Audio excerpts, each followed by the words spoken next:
Olá, boa tarde a todos. Eu, antes de começar, tenho de vos fazer uma confissão, e isto é mesmo verdade. Ainda bem que eu vim depois do time e que ele já vos explicou que procrastinar não faz mal. A verdade é que a organização só recebeu a minha apresentação há meia hora e eu estive até anteontem sem saber o que é que eu ia fazer aqui hoje. Porque quando me pediram para vir aqui fazer uma talk no TED, quando uma pessoa pensa no TED, pensa sempre em coisas muito inspiradoras, não é? Muito motivadoras.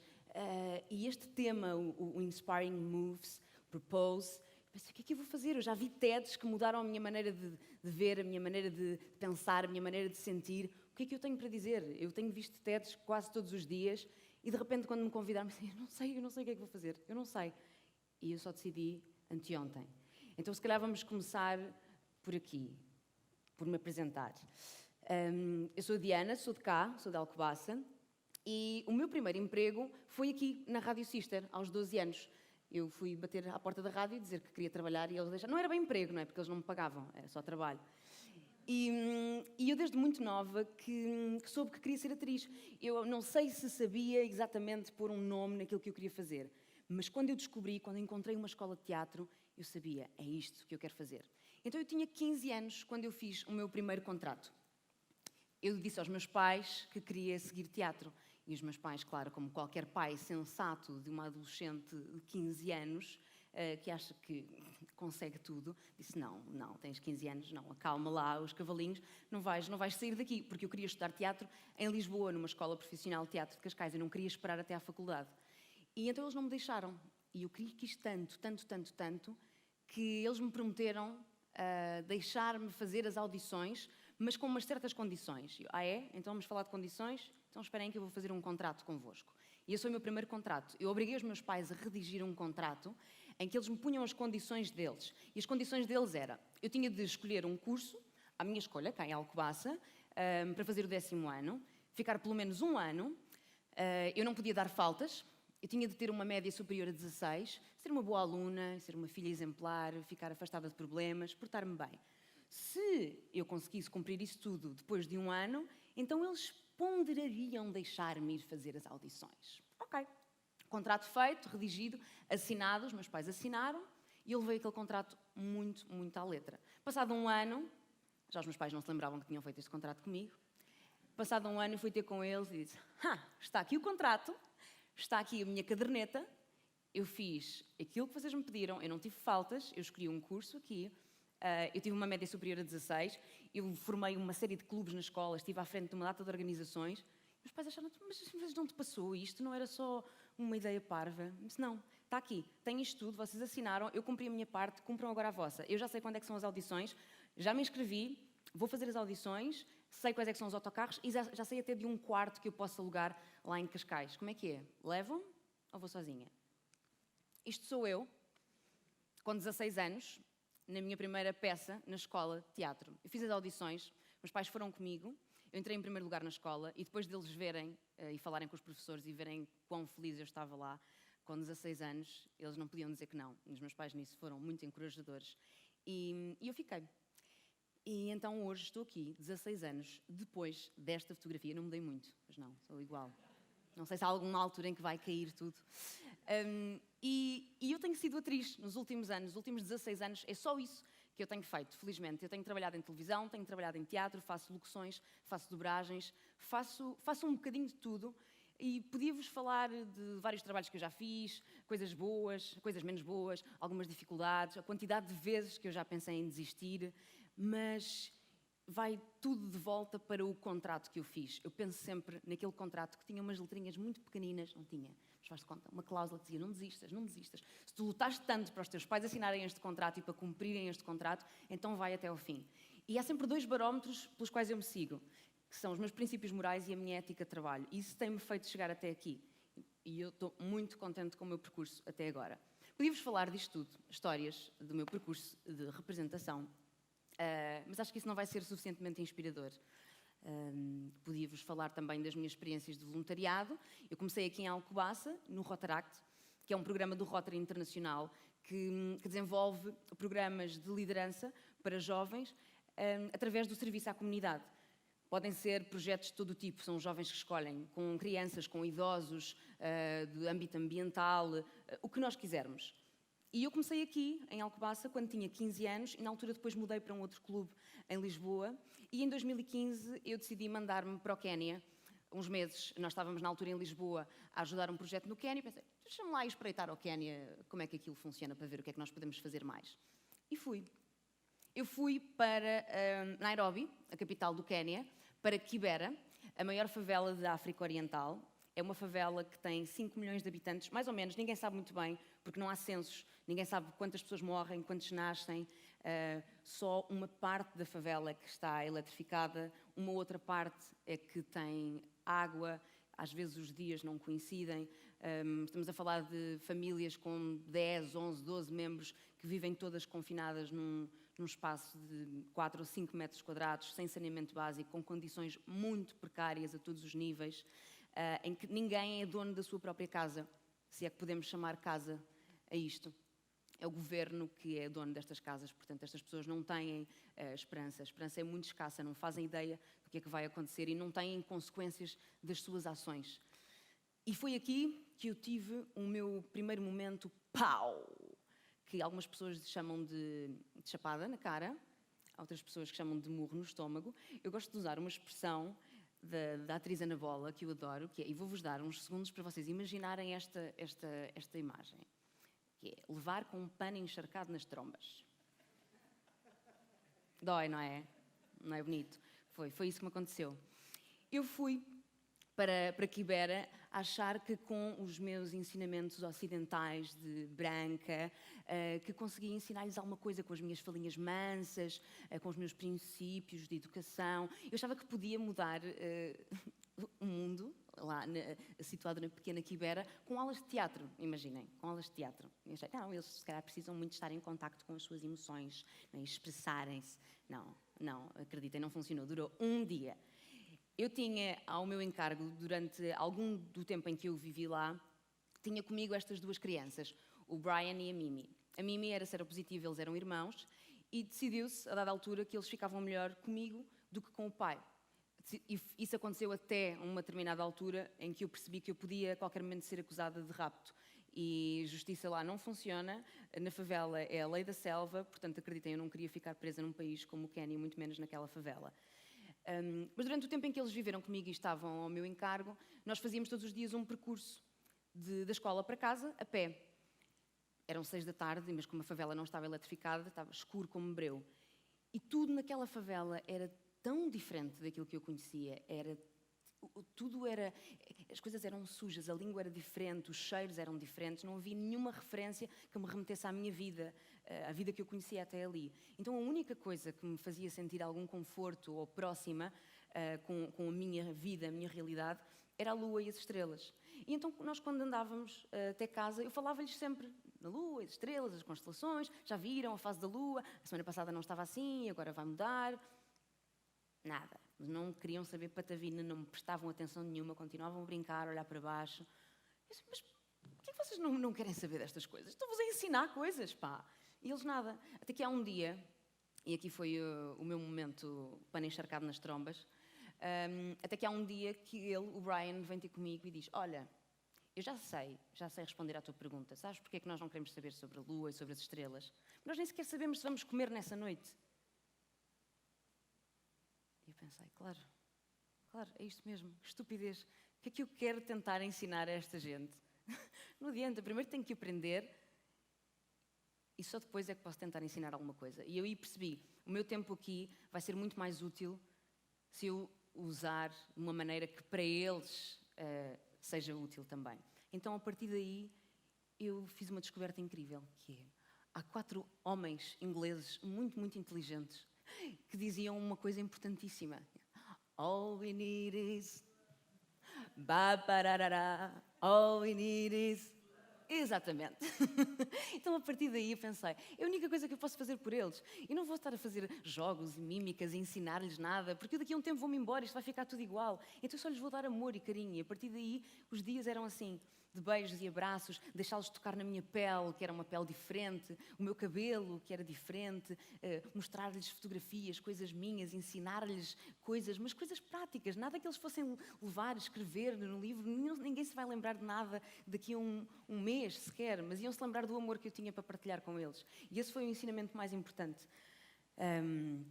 A nossa sociedade impõe-nos, às vezes, viver assim sobre determinadas regras e fazer as coisas certinhas by the book, não é? Dizem-nos que nós, se formos um bom aluno, conseguimos ter um bom emprego, e depois arranjamos um bom marido ou uma boa mulher, temos bons filhos, de preferência 2,5 para ficarmos na média nacional, um bom cão, um bom gato, temos uma boa casa e pouparmos para termos uma boa reforma e uma boa vida, não é? Eu estava ali assim entre o passo 2, 3, 4, quando eu pensei, isto é muito giro, só que não sei se é isto que eu quero. E então, aquilo que eu fiz foi pôr a mochila às costas e depois do Quénia eu percebi que o mundo era muito grande e a vida era muito curta e a minha experiência de 4 meses a viver no Quénia ensinou-me que lidar com realidades muito diferentes, que eu já fazia isso cá com o voluntariado, mas de facto é outro nível o Quénia.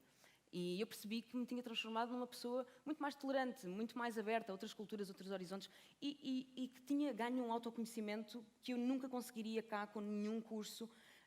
Então eu pensei, é isto que eu preciso agora, eu vou-me embora. Pus a mochila às costas e fui. As pessoas dizem assim, mas deves ser rica, porque andaste tanto tempo a viajar, deves ter imenso dinheiro. Mas não, eu vou-vos explicar, é muito simples.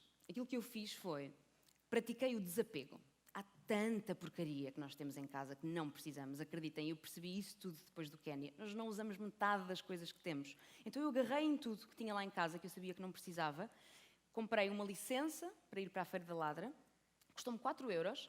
Com a ajuda de muitos amigos meus, fizemos uns cartazes catitas e passámos 10 horas na Feira da Ladra.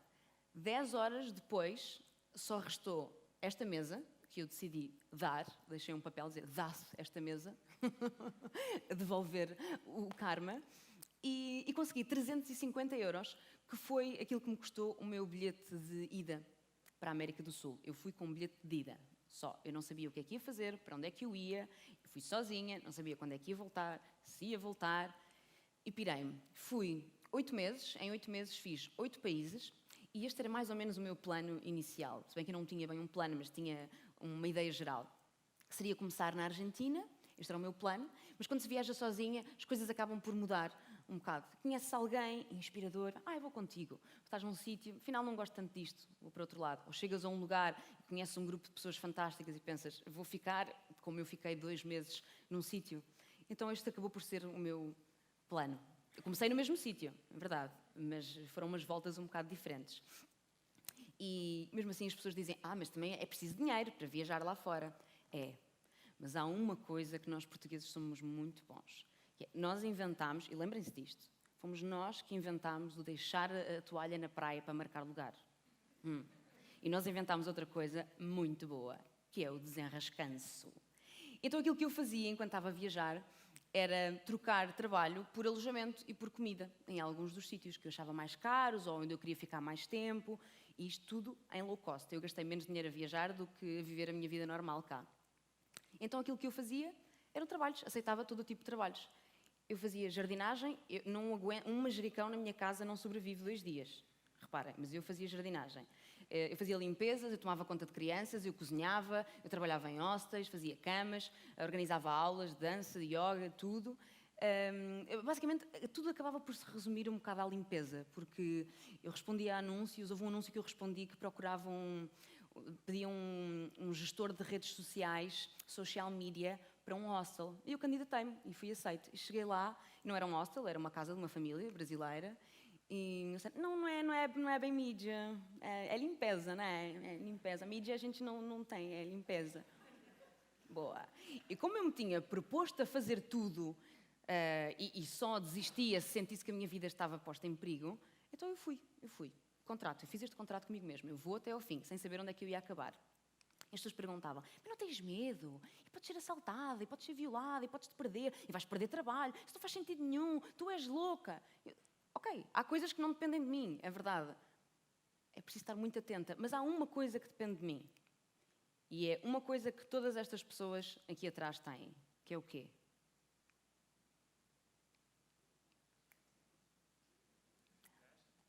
É atitude. Atitude. E a atitude é super importante nestas ocasiões. Há uma frase que diz que devemos agir com o dobro da confiança que nós temos. E isso foi o que aconteceu. Eu fiz este contrato comigo, eu queria mesmo muito fazer isto e eu comprometi-me. E claro que houve alturas menos boas, houve alturas ótimas, e eu podia-vos falar da quantidade de histórias que eu vivi aqui, as pessoas que eu conheci, tanta coisa que eu vos podia dizer, mas também não sei se isso ia ser suficientemente inspirador. Eu conheci tanta gente, conheci tantos lugares incríveis, vindo lá uma pessoa tão diferente, tão mais aberta. Podia-vos falar, por exemplo, da Denise. A Denise é brasileira, eu conhecia enquanto estava a viajar, e ela tinha vivido um casamento de violência doméstica extrema. E a gota d'água foi quando o marido dela lhe apontou uma faca à garganta, e ela aí teve coragem, desistiu, fugiu de casa. Nesse mesmo dia conheci a Simone. A Simone tinha perdido o marido, ela tinha 50 anos, tinha perdido o marido, nunca tinha saído da cidade dela, estava numa depressão profunda, enviuvou, estava tristíssima, e de repente percebeu, eu não quero viver o resto da minha vida assim, eu adoro dançar, eu adoro viver, eu adoro rir. E então começou a viajar, aos 50 anos. Podia falar-vos da Diana e da Francisca, que foram as duas portuguesas que estavam como voluntárias também no Quénia, conhecemos-nos todas lá, e tal como eu também levaram um pano encharcado nas trombas, e hoje em dia são das minhas duas melhores amigas, e uma agora trabalha na Unicef e a outra trabalha na ONU, e estamos todas a tentar fazer coisinhas pequenas para mudar o mundo, ou pelo menos lutamos por aquilo em que acreditamos. Tantas histórias que eu vos podia contar. A nossa vida é uma sequência de acontecimentos. Eu estive agora em Nova Iorque, esta semana, a fazer um curso. E foi uma coisa que eu andei assim, muito borradinha durante muito tempo, porque era um curso de teatro que eu queria muito fazer. Só que era Nova Iorque, é a meca do teatro. Eu ia estar com atores maravilhosos, com americanos, a representar em inglês. Não é a mesma coisa que a representar na nossa língua. E este diretor desta escola ensinou-me isto que eu vou partilhar convosco, que é: a nossa vida é feita de pensamentos, não é? Nós pensamos, nós sentimos, sentimos, eu estou tão triste, a minha vida é horrível, eu queria tanto mudar de vida, sinto-me tão desonesto na minha relação, não estou nada feliz. E depois pensamos, eu devia fazer alguma coisa, o que é que eu posso fazer? Eu devia fazer alguma coisa, o que é que eu posso fazer? E só depois então é que nós agimos. E este meu professor falou-nos disto, de inverter as coisas. E que tal começar por fazer alguma coisa e depois o resto vem atrás? Porque isto é um ciclo. O Picasso tem uma frase genial em que ele dizia: quando a inspiração vem, apanha-me sempre já a trabalhar. E é isto mesmo, é não ficar à espera que qualquer coisa aconteça. Sinto que eu fiz isso durante alguma parte da minha vida. Ficar à espera que as coisas aconteçam, sentir mal, sentir pena de mim própria, ficar no sofá, procrastinar, até que de repente pode ser uma coisa completamente diferente daquilo que estavam à espera, mas fazer uma ação, isso é que vai acabar por induzir algo. Por exemplo, eu tenho uma pancada por sentir uma adrenalina, um sentimento de superação. E então, sempre que eu estou assim numa encruzilhada, um momento mais difícil da minha vida, eu proponho-me fazer um desafio para depois ter esse sentimento de superação. Por exemplo, eu tenho um bocadinho medo do escuro e medo de bichos. E eu fui para a Amazónia 3 dias com 2 índios em modo de sobrevivência, caçar e pescar. Eu sou claustrofóbica e fui com os mineiros na Bolívia para uma mina de prata. Fiquei lá 1 hora, 5 metros abaixo do chão, com explosões, porque eu queria ver as condições de vida deles. Não mudei nada, mas eu mudei. Eu não mudei nada, mas eu mudei. Eu subi um vulcão 2 dias depois dele ter tido atividade vulcânica. Todas estas fotografias que aqui estão foram momentos de coisas que eu pensei: eu não vou fazer isto, eu não quero fazer isto. É aquele momento de pânico que me dá às vezes também de entrar em palco. Mas porquê? Mas porquê é que eu escolhi esta profissão? Eu não quero, isto dói, eu não quero. Só que eu sou viciada nisto, eu percebi. E eu acho que estas coisas que eu procuro fazer, estes acontecimentos, estas tentativas de superação do medo, não sei se é por eu ser atriz ou se é um treino para eu conseguir continuar nesta profissão e nunca desistir. Porque esta profissão é das poucas em que as oportunidades e o consequente sucesso delas é determinado pelo julgamento dos outros. Eu digo assim, olha, vejam lá se gostam de mim. Vejam lá se eu vos faço rir, se eu vos faço chorar, se eu sou suficientemente magra, ou bonita, ou gorda, ou alta, se vocês acreditam naquilo que eu estou a dizer. Vejam lá se gostam de mim. E se vocês disserem que sim, tudo bem. Se não, eu estou lixada, tenho que procurar outra profissão. É isto. Ser ator é isto. E claro que há profissões muito piores, mas eu escolhi esta profissão e sempre que eu penso em desistir, penso, não, eu fiz aquele contrato com os meus pais, eu saí da Alcobaça, eles assinaram um contrato e não foi um contrato que eu assinei com eles, foi essencialmente um contrato que eu assinei comigo própria. E este contrato não é só não desistir de ser atriz, não desistir da minha profissão, é não desistir de lutar por aquilo em que eu acredito, seja eu de repente ir viajar, ou eu propor-me a fazer uma coisa completamente diferente, ou eu preocupar-me com causas sociais, porque as minhas ações não me definem. Eu sou várias coisas, eu sou atriz, eu gosto de viajar, eu preocupo-me com causas sociais, eu preocupo-me com tanta coisa, eu quero ser tanta coisa que eu sinto, tenho uma sede de viver, porque acho que a vida é mesmo muito curta e nós estamos sempre confinados a um espaço tão pequeno. Porquê? Eu não sei muito bem se alguma das coisas que eu disse aqui foi suficientemente inspiradora para uma TED Talk, mas eu posso partilhar as coisas que eu aprendi ao longo destes anos convosco, que é, comigo resultou desistir de pensar que eu vou mudar o mundo. É preferível pensar que vamos mudar o dia de alguém. Se nós conseguirmos fazer melhor, tornar melhor o dia de alguém, eu acho que isso já vale a pena. Não pensar grande, pensar dia a dia. E perceber que a vida é muito curta e que de facto há muita coisa lá fora que nos vai fazer crescer cá dentro. E o último desafio que eu vos deixo é qualquer coisa, seja o que for que vocês têm que lutar, lutem por aquilo que acreditem, digam que não àquilo que vocês não querem. Seja mudar de carreira, ou desistir de uma relação tóxica, ou de repente largar tudo e fazer um move, a lutar por uma causa em que acreditem, assumirem-se como vocês são, façam um contrato convosco mesmo, como o contrato que eu fiz, que não é com os meus pais, era um contrato comigo. Porque a vida é muito curta para nós fazermos aquilo que os outros querem e fazermos aquilo que os outros esperam de nós. E quando chegarmos ao final da vida, vamos perceber que não valeu a pena. Eu podia vos dizer muita coisa, mas eu não sei se alguma das coisas que eu vos podia dizer seria suficientemente inspiradora. Portanto, é isto que eu tenho para vos dizer. Muito obrigada a todos. Obrigada.